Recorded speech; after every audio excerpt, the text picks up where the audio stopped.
Well, well, well, well, well, the mo- Oh, it's the end of the day. Is it the end of the day?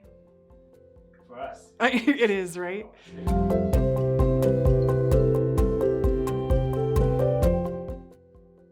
Hi, I'm Shauna Simchek, President of Business Leadership with ICC, and welcome to the Leading in Times of Chaos Coaching Skills for Leaders micro webinar. Now we're going to spend the next few minutes tackling the question of why coaching skills are critical for your emerging leaders. First, we will tackle what coaching is. Then we will examine what coaching is not, and follow up with a discussion around the specific behaviors needed for your managers to be effective coaching leaders. However, before we dive into the specifics, let me take a moment and clarify why coaching is so important in businesses today. Once upon a time, people began successful careers by developing expertise in a technical, functional, or professional domain: accounting, engineering, sales, and so on. Doing your job well meant having the right answers.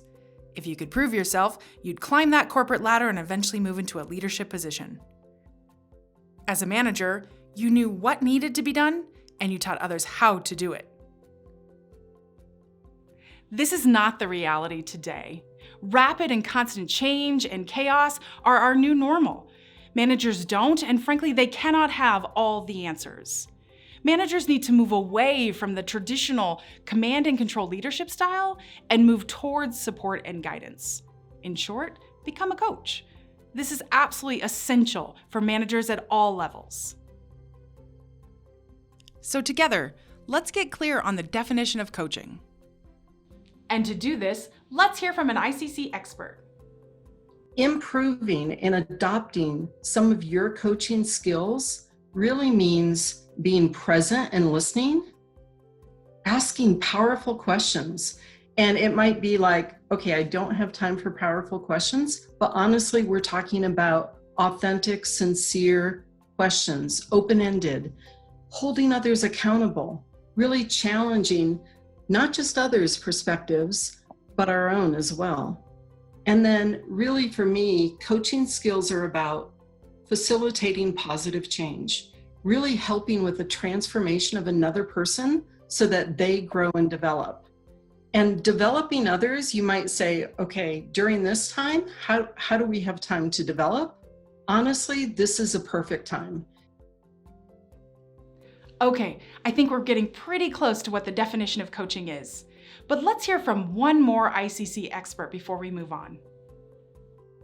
I believe when you coach and come from a coaching platform, it allows for curiosity, asking questions, and working cooperatively with the folks you are engaging with. In doing so, you build greater buy-in, greater engagement, greater productivity, and your credibility skyrockets. Now that we know what coaching is, let's examine what coaching is not. And to do this, I'd like you to listen to this manager's story. I used to think I was a coaching leader. I thought I was great at listening and mentoring. But now that I know so much more, there are many reasons that I wasn't coaching.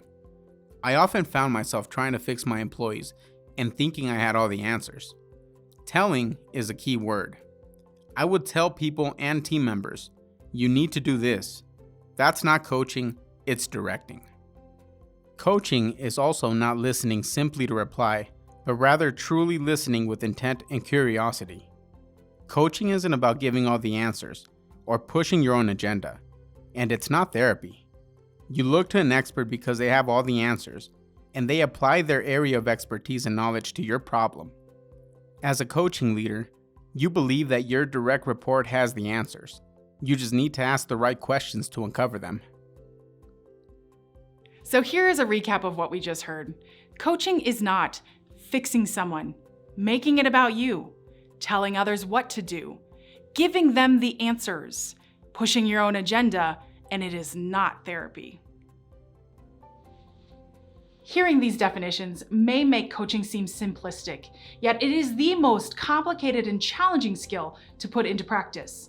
Even the most well-meaning leaders will often fall victim knowing they need to be coaching, yet don't often use it in real-time situations.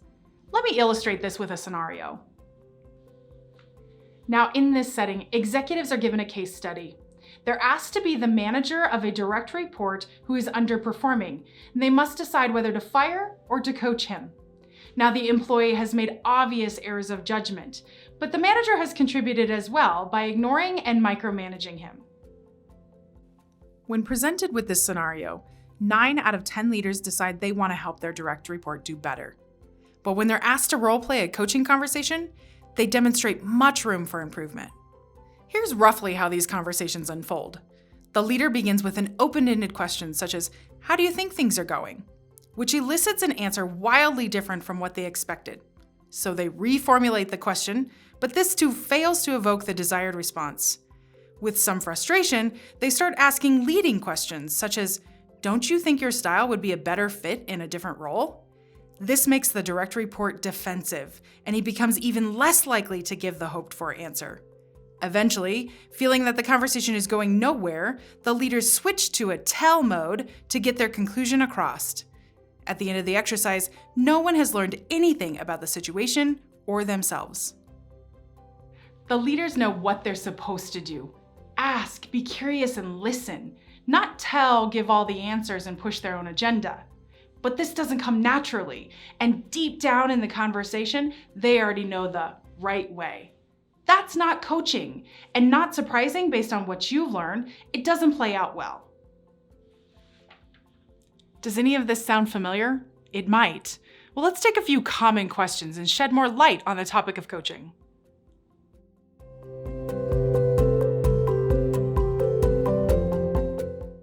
What's the most important capability for my leaders? Well, the most recent leadership coaching survey noted that coaching is one of 3 most critical skills needed for leaders in organizations today. What about my organization? What are the benefits of having my managers be better coaches?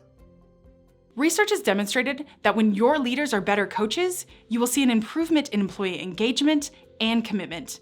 Employees want to be at your company and they want to stay at your company.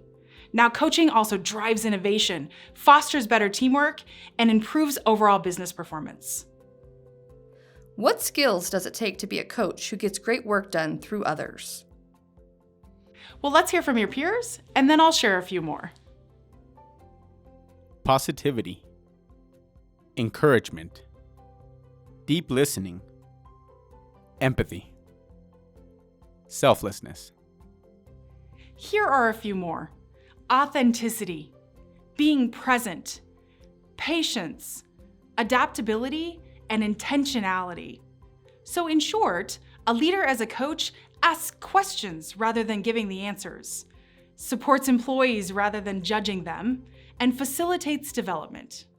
The good news, though, is with the right tools and support, lots of practice and feedback, almost anyone can become a better coach, reaping great benefits for your organization. So do your leaders need to hone their coaching skills? And is it more important now than ever in times of chaos and change? Well, if you've answered yes, please contact ICC to learn more about our innovative online leadership development program, where we help your leaders think differently about coaching through microlearning, reinforcement, and live group coaching activities. Thank you so much for spending time with me. See you next time.